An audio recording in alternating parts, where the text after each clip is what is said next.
All right. Greetings, kings and queens, gods and goddesses, all of you stars wrapped in skin. We appreciate you for being here. Thank you for coming to Greens and Things, tapping into the program, to the movement. For those who were here last week, you already know what the vibes are. You already know what we are here to do, what we're here to talk about, and the frequency we're ready to tap into.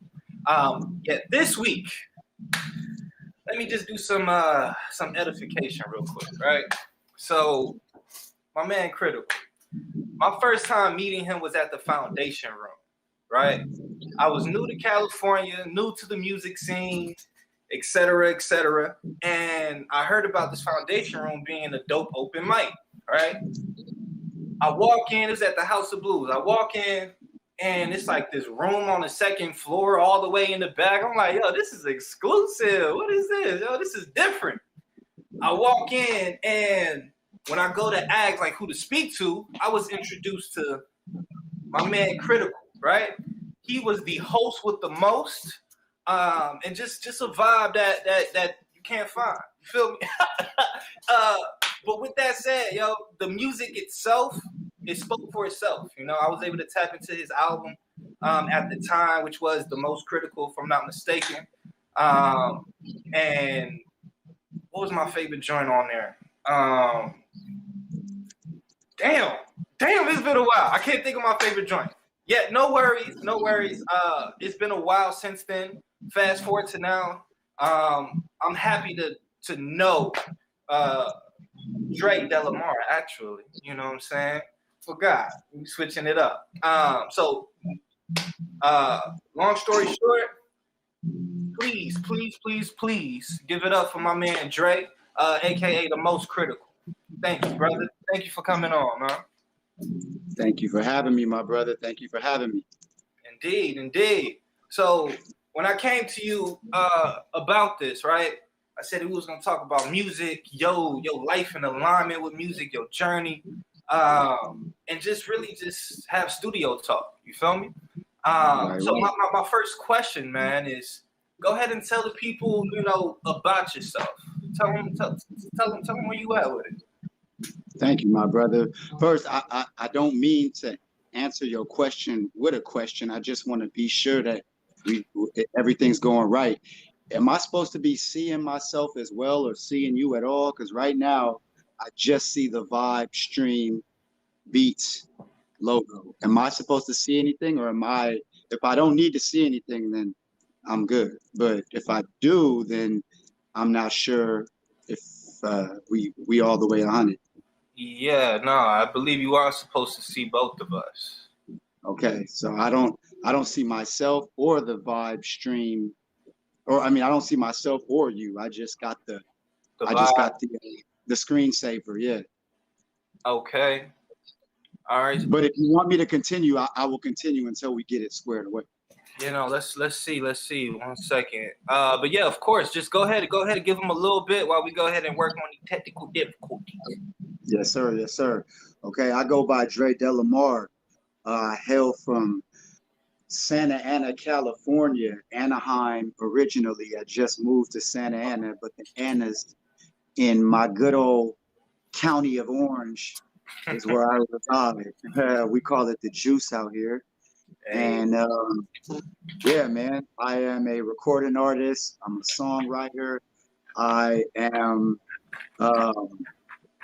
just an overall voice of the people. Eventually, that's I don't want to be confined just to that realm, but I love using my voice in all regards, and right now I love doing it the most, making this music. So I'm a songwriter, recording artist, speaker, and yeah, I just dropped a new before that I just dropped number One Take Tuesday, number 11 of season 2. But if we counting all the way, I just dropped One Take Tuesday, number 63 consecutively. Hey. I am now in season 2 of a challenge that I started in 2019 called One Take Tuesday, where I drop a freestyle video every Tuesday for the entire year when I run the challenge. and this is now year 2 of the challenge. So we just dropped week number 11 or take number 11. You could go check that out on my Instagram, where you can follow me at Dre Delamar, and you can follow me at Dre Delamar on everything in the world. And what else? And last Friday, I just released new music to all the digital streaming platforms. The project is called Vibes, and it's a 3-song body of work that is hopefully just that, man, some vibes for you. And yeah, that is that's current. That's what's going on currently. A lot going on currently, and then and I just got back from Africa. I can't leave that out. I just got back from Morocco.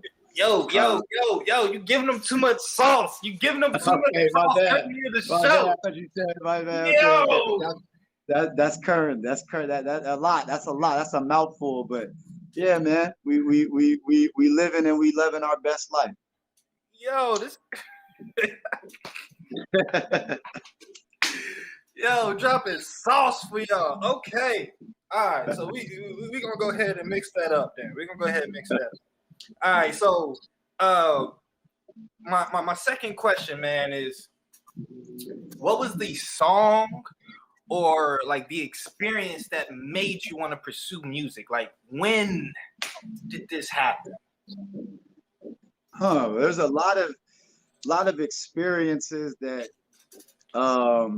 what can I say, that built upon one another to create this present moment. But I would say one of the earliest experiences I had was I could take it. I'm gonna give three important moments, if that's okay. Three moments that built upon each other. So talk your shit. The first thing is I've always loved writing. I've always loved writing, even since school. Writing is creative writing, and just exercising, putting that pen to the paper has always been a huge affinity of mine. But when I was a senior in high school, we got asked to write a poem for my English class in high school when I was a senior. And it was the first time I had ever written a poem. As much as I loved writing, I had never creatively wrote in that way before. So when we did that exercise, something happened in me. It triggered, my connection to the source got triggered in that moment. And I was hooked. I was hooked on expressing myself in rhyme form. So that took the shape of me just like writing bars, secretly trying to write poems and write raps in like trigonometry class and different little things like that. So the fiend to write, I think, started in that moment when I really just had a great experience writing a poem. And then I would say moment after that was the first time I got into the studio with a bro of mine and actually recorded a song. Once I did that, a little fun fact, the first song I ever recorded, I think it's a fun fact because I'm very lyrically driven now, but the first song I ever recorded was a jerk song. You remember the jerk movement? Word. I did a jerk song with the homie, and even though it like wasn't my cup of tea in terms of what I ultimately the style of hip hop I like, just that moment itself was huge. It was just like, wow, I love being in the studio. That was the moment I found out I loved being in the studio. And from then I was hooked on being in the studio, home studios, any type of studio I could get my feet in. I wanted to be in the studio, and that was because of that moment right there. And then when I was in college, when I was a senior in college, I got a chance to perform in what was called the Wednesday concerts. Basically, there was they would throw a concert every Wednesday in like the quad area of Cal State Fullerton. And I watched that concert from the moment I stepped on that campus all the way to my senior year. I watched every single concert, just hoping for the day I could possibly get on that stage. And I was able to manifest that moment full circle and actually perform there before I graduated, which I wasn't supposed to be able to do, but I finessed it. And yeah, that moment was when I really realized I love performing. And from that moment on, I had pretty much decided that I know I'm a broadcast journalism major, but I'm a hip hopologist from here on out. And those are three big moments, and there's many more, but I would say those are three that stand out that had a domino effect on bringing me to where I am today. Right. Okay. All right. Yo, here we snap. All right. We snap right here. We snap around here. Everything is poetry here. You dig what I'm saying? All right. I love that, bro. So I know you dropped a little sauce about you going to Africa, right? So one, of course, tell us your experience there. Yet two, aligning it with the music, like what are some of your inspirations, and if some of those do lie in the origin of Mother Africa, go ahead and let us know, man, or let the world know. Yeah, man. So yeah, I took my first of many, because it's not going to be the first, but my first pilgrimage to the motherland.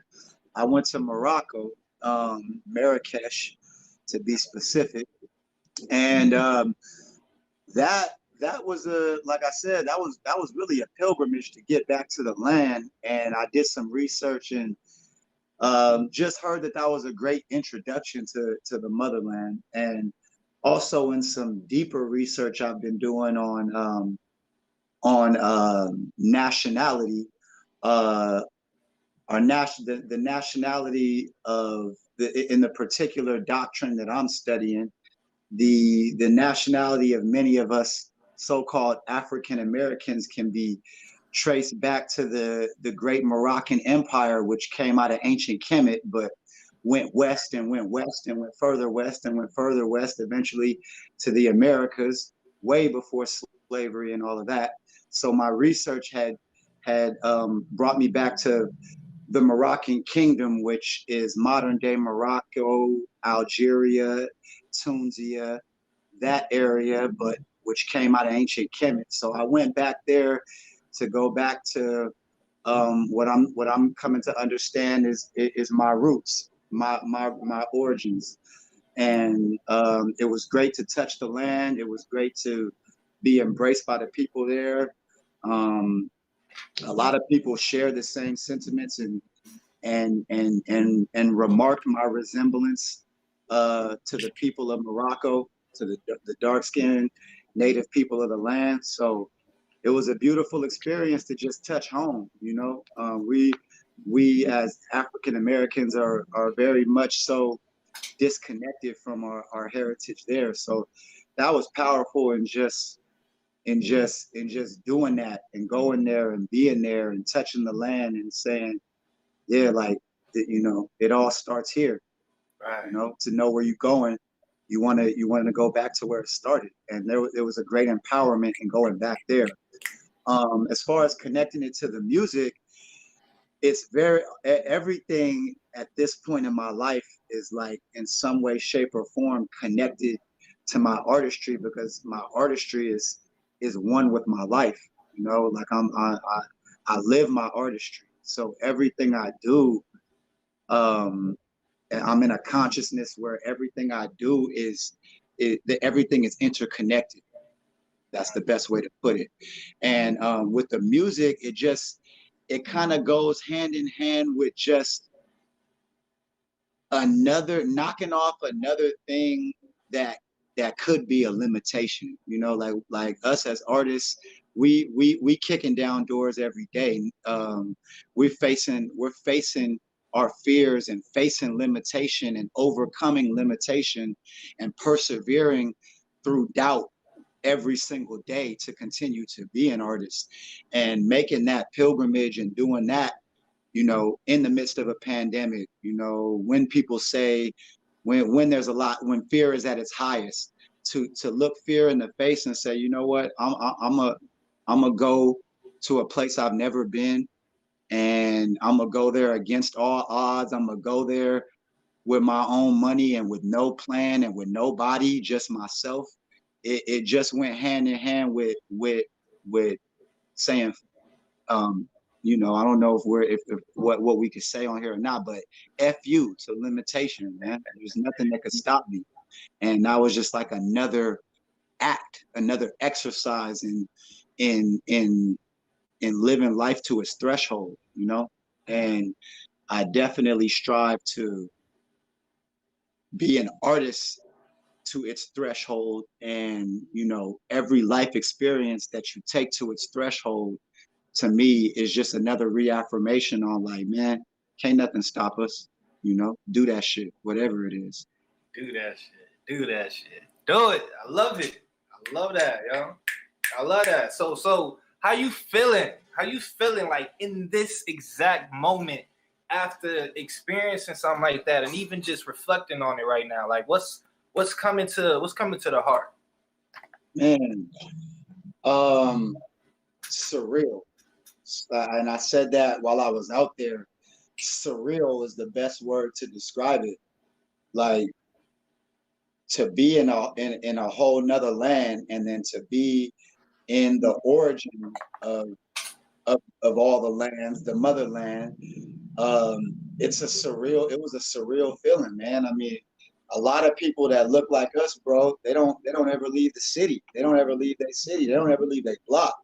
Right. So it was just surreal to have been granted the fortune and the means and the ability to be able to manifest that, to bring that about. You know, it was just like, there's no words to describe it, bro. It's so overwhelming. Right. You know, I find myself, and especially like even coming back, I woke up a couple of days like feeling like, hold on, is this reality or is this shit a dream? Because like everything is happening so overwhelmingly vividly and so beautifully that sometimes I'm just wondering, you know, is this shit a dream? And it's just surreal, man. Surreal. I love it, man. You said one thing that stuck out. Well, you said a lot of things, but one thing that I was just gonna piggyback on was you saying that you had no set plans, yo. You know, in the Tao, you know, Lao Tzu speaks on the best traveler is the one with no set destination and no plans. You know, and that's when you really get a chance to experience like the experience. You're right, bro. And for me, it's like, you know, I'm a Virgo moon, so planning is so big in my life. So for a moment like a trip like this, looking at my moon, I would have felt like and would have thought like the necessity or the need to plan would have been way bigger than it was. But I believe that's me coming into again, or two things. I believe the moment was so big and was so how do I explain it? So divine that I felt like I couldn't even plan it. I felt like I couldn't, like, to try to plan the breadth of the experience. I felt like would have been like doing a disservice to it, trying to control it too much. And I felt like it was just so big that I couldn't plan it. And then I also feel like it was a moment of me really stepping into and being at one and whole with the wholeness of my Pisces sun nature, which is to just go with the flow and just be like water and just be fluid. And that, I think that was my sun sign taking over in a moment that was just so brilliant like the sun that all I could do was surrender to going with the flow. Otherwise, you know, my mind, I couldn't even wrap my mind around trying to plan that. Right. Yo, that's beautiful. That's beautiful, yo. I love that. All right. So earlier, even before the trip, right? You were speaking on one of the 3 experiences, right? And you said one of them was being in the studio for the first time. My question to you is, what is the craziest experience that you have ever had in the studio? Oh my goodness. Okay, so the craziest experience I've had in the studio probably was just 2 years ago. Right before I started One Take Tuesday. So this was probably like January, or no, this was probably December of 2018. I had found myself in transition. I was no longer in my apartment, or you remember my apartment in Santa Ana. I had just got evicted from that place actually, for some stupid shit that I did. But in any case, beside the point, I was in transition and had found myself in this studio in Huntington Beach. I don't know if you ever had been to this studio. I was working at an HB, but my cousin had introduced me to a homie who had a studio set up, a beautiful, immaculate studio set up in Huntington Beach. And he was gracious enough to let me stay there for a good portion of time when I was in transition and didn't know what the hell I was going to do. I was back in my car. So I'm about a month in, or about maybe 3 weeks, 2 or 3 weeks into this studio. I got the key. I got all access. I can go in anytime I want. It's so big. It's got it's an upstairs, downstairs situation. It's hard to explain, but it's a very, very nice living situation that also had a studio upstairs. Right. So I'm in week 3 of just completely being like flabbergasted that I'm even getting to work out of here. Like, I'm working in the nicest studio I ever worked in 24/7. And I'm locked into writing a song. I got all the lights off. It's like 7 o'clock at night, 6 o'clock. So it's getting dark. It's dark at the time. And I'm working, and all of a sudden, a gentleman comes through the shadows upstairs, like a dude I've never seen before. He comes upstairs through, and he looks at me like, I've never seen this man in my life. And I'm like, oh shit. I look at him like, hey, what's going on, bro? You looking for Josh? Josh is the name of the bro who owns the studio. And he's like, yeah, man, I'm looking for Josh. And I say, okay, you know, let me go find him downstairs. We go downstairs. He sits me down, and he pulls a gun out on me, dog. Like, pulls a gun out on me. He's like, yeah, you're not going anywhere, you know. And I need to know, you know. And I got basically, yeah, I'm gonna leave it at that. The craziest moment is I was in the studio, and a dude I never seen before walked in and pulled a gun on me, and basically I was caught in the middle of some shit that was way too deep than I even knew. And all I can say is the good grace of just trying to do good and be good and live good. I didn't get shot. I didn't get scathed. I was able to leave that situation, but I was held up at gunpoint in a studio mid making a song. I just cried because I made one of the dopest songs I ever made before, and 5 minutes later, I got a gun to my head, and I was able to leave that situation. But yes, wow, I got a gun pulled on me. That was crazy. Wow, in the studio.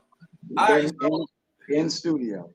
All right, so like, what was the music process for you like after? Like the next time you wrote after that situation? Like what was that like?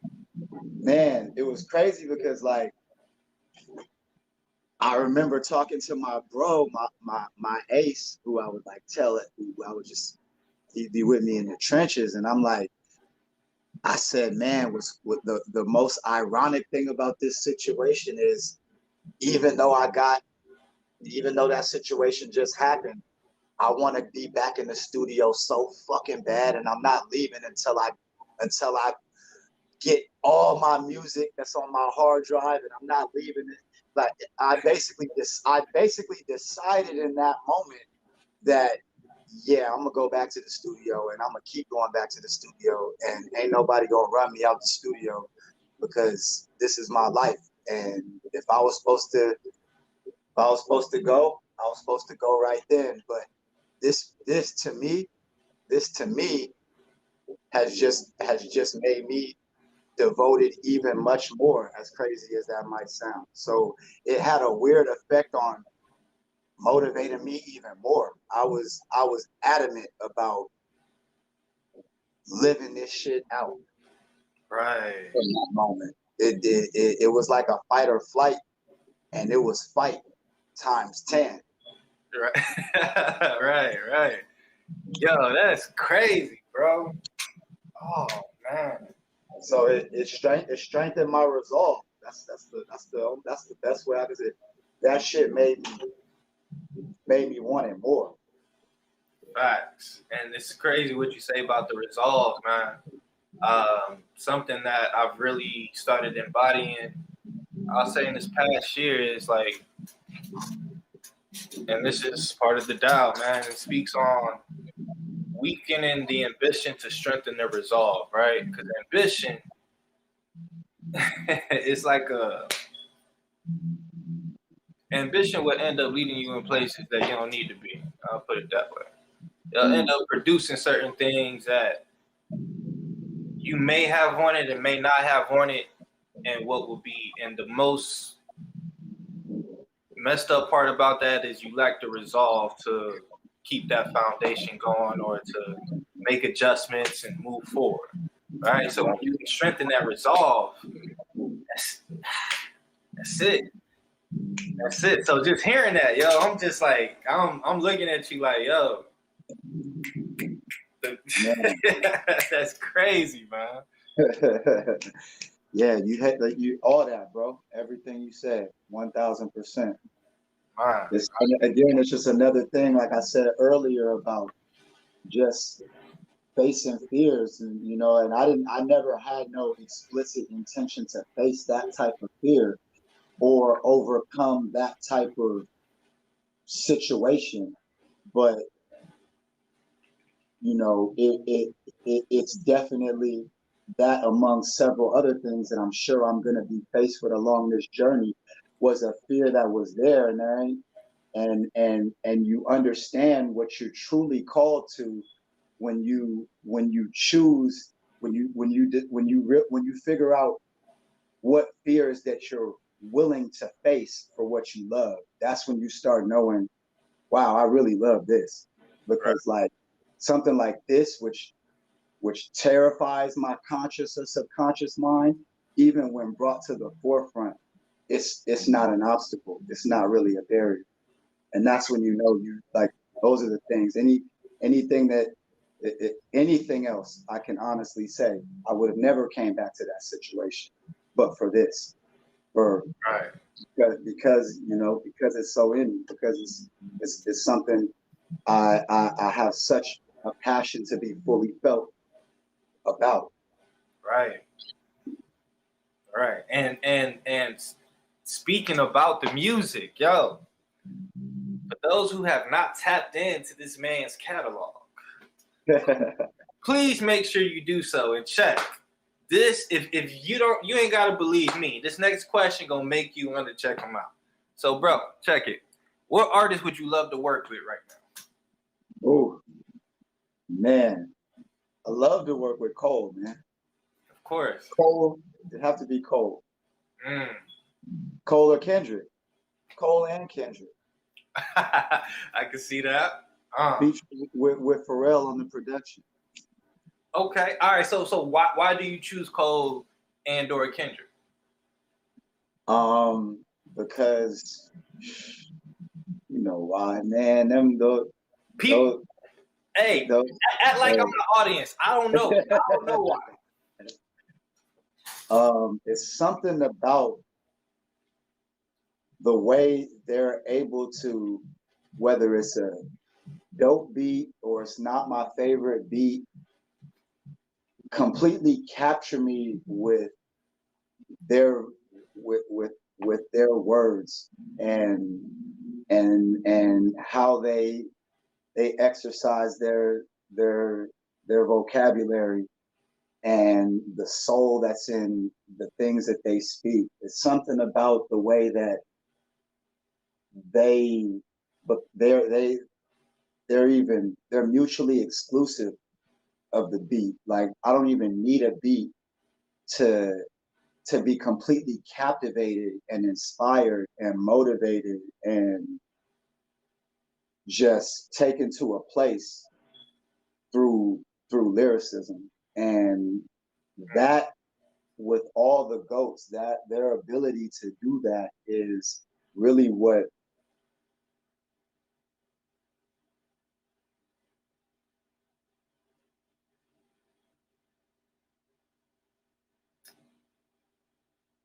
Yo, Drake.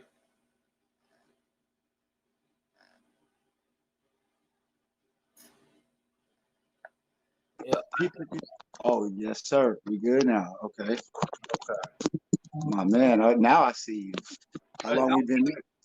That's crazy. Okay.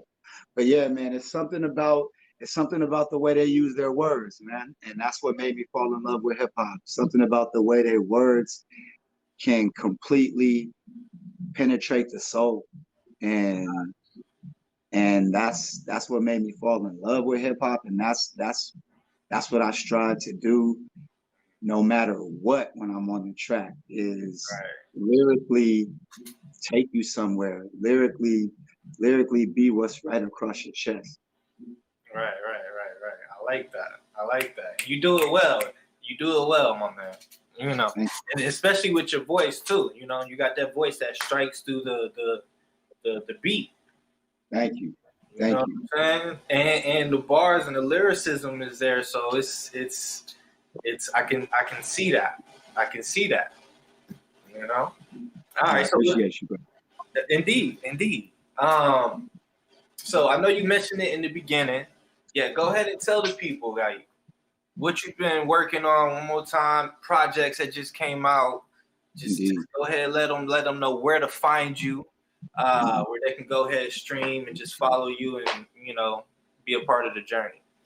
Right on. So it's your boy Dre Delamar. You can find me on all social media and streaming platforms. Dre Delamar, DREDELAMAR.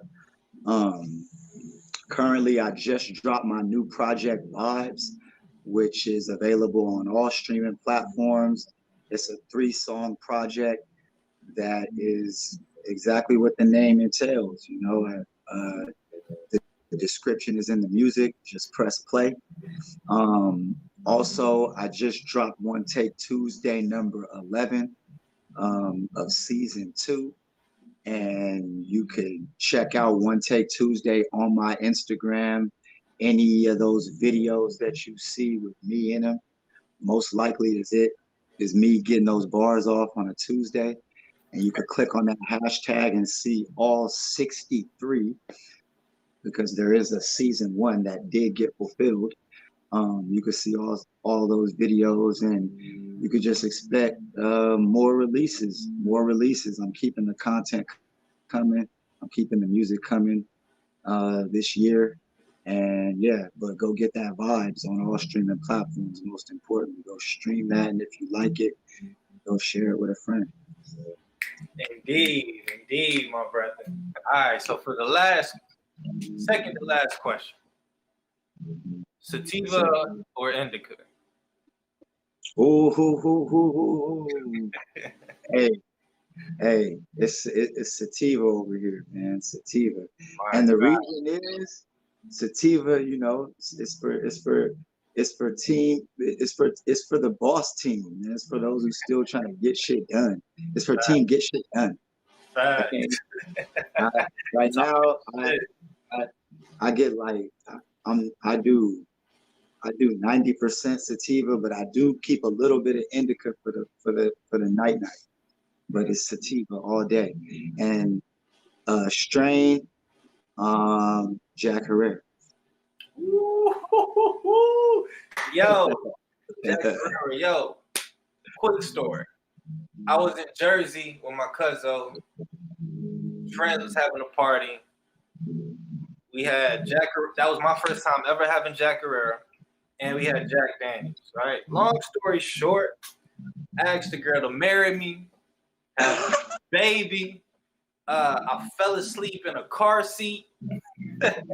Yo, it it was interesting.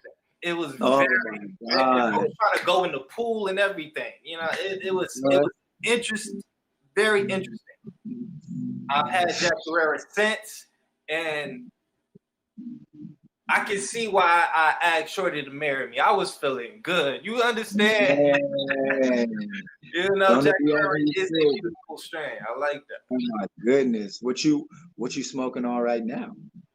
Actually, this is 805 glue, so it's a hybrid, I indica love hybrid. I love glue though. Like if I have a favorite strain, period, Mhm. glue. I fuck with any type of glue. That's my shit. I I like love that. some glue. I Right like now I'm on some Melonade, which is sativa also. But melanated. That sound good. yeah, so you already know. But yeah, love and light, King. I appreciate you having me on. Appreciate greens and things. I'm loving the vibe. Uh, we got to do this again, man. We got to make this a regular thing. Oh, indeed, indeed. We definitely gonna have you on again, and by then, I'm pretty sure we're gonna have a lot more content, a lot more growth, more stories, and just more vibes for the people, man. So I appreciate your existence. Thank you for coming on here, man. Rushing home after being a service to the people. Uh, Man, thank you for having me. Indeed, indeed. So the very last question. Any word of the day, life advice, perspective that you want to give to people, and especially those who are artists? All the validation, all the reaffirmation, all of the outside um, gratification is behind asserting that self-worth, that self-love, and that self-mastery, and that dedication to whatever your craft is. Like all of that validation that you're looking for is like knee deep in sitting in that self-worth. And then you start realizing, like, when you start validating yourself wholeheartedly, the universe just reciprocates that energy. But it has to be within you and emanating from you for you to receive it in the way that you want it. It's in you being it. Ooh, I love it. Yo, y'all go follow Dre Delamar. Again, I love you to life, man. Thank you so much. I We'll love you. definitely gonna run this back again. So you Yes, sir. have a beautiful night, man. And yeah, we'll tap in. Yeah, you already know. Love and light, King. Appreciate you. Indeed. All right, greens and things. We out. Y'all have an amazing day. Y'all be amazing. And if nobody has told you today that they love you, let me be the first to say that I love you to life. You are loved, cherished, and appreciated. We out. Peace.